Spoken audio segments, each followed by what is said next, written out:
আসসালামু আলাইকুম রহমতুল্লাহ। বর্তমান দিনে অর্থনীতিবিদ এবং অর্থমন্ত্রী হয়েছেন, তিনি আসলে কতটুকু পুঁজিবাজার বুঝেন এবং আসলে কেমন হতে পারে তার তত্ত্বাবধানে এই পুঁজিবাজার। দেখেন, বর্তমান সালেহ আহমেদ, যিনি এর আগের ট্রাম্পের তত্ত্বাবধায়ক সরকার ফখরুদ্দিন, তার রিটায়ারমেন্টের পরে সালেহ আহমেদ কিন্তু দায়িত্বভার গ্রহণ করেন। এই লোকটা আসলে ভালো একজন অর্থনীতিবিদ, শুধু তাই না,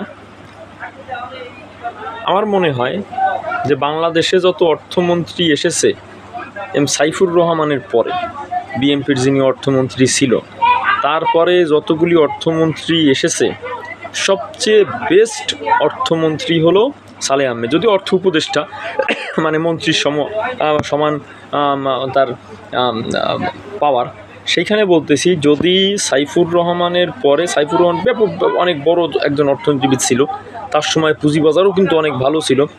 সাইফুর রহমানের পরে যিনি বিএনপির অর্থমন্ত্রী ছিল, যদি সবচেয়ে যোগ্য অর্থমন্ত্রী ধরি এখন পর্যন্ত, সালেহ আহমেদ। এখন উনি কিন্তু পুঁজিবাজারটা বুঝে, উনি কিন্তু আপনার পুঁজিবাজার মূলত বুঝে, এবং উনি আজকে কিন্তু একটা কথা বলছে যে যারা এই জায়গাগুলোতে আছে, পুঁজিবাজার বা ব্যাংকিং সেক্টর বিভিন্ন জায়গায়, এরা আসলে তেমন যোগ্য ব্যক্তি না পুঁজিবাজার চালানোর জন্য।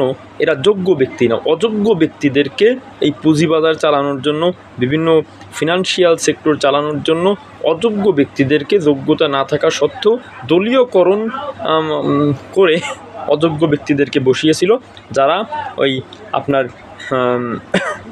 এই প্রতিষ্ঠানগুলোকে, তাদের যোগ্যতা নেই এবং তাদের সততাও নেই, যার ফলে তারা কিন্তু ভালো সার্ভিস এই আপনার ইকোনমিক্যাল ইনস্টিটিউশন যেগুলো আছে, সেগুলোতে তারা ভালো সাপোর্ট, ভালো সার্ভিস দিতে পারে না। সেই জায়গা থেকে আমি মনে করি, যেহেতু সালেহ আহমেদ সাহেব অর্থনীতি বুঝেন, আপনার পুঁজিবাজার বুঝেন এবং একজন অর্থনীতিবিদ, সাবেক গভর্নর, সেই জায়গা থেকে আমার মনে হয় পুঁজিবাজার পার্ট অফ দ্য ইকোনমিক্স। আমার মনে হয় যে এই লোকটার দ্বারা উন্নয়ন হওয়া সম্ভব। তারপরেও বেশি দিন হয়তো বা তারা করতে পারবে না, সেখানে বা একটা নির্বাচিত সরকার আসার পরে এইটা একটা ভালো রূপ পাবে এবং একটা প্রাতিষ্ঠানিক রূপ পাবে। তারপরেও তিনি ততদিন তারা দায়িত্ব থাকবে।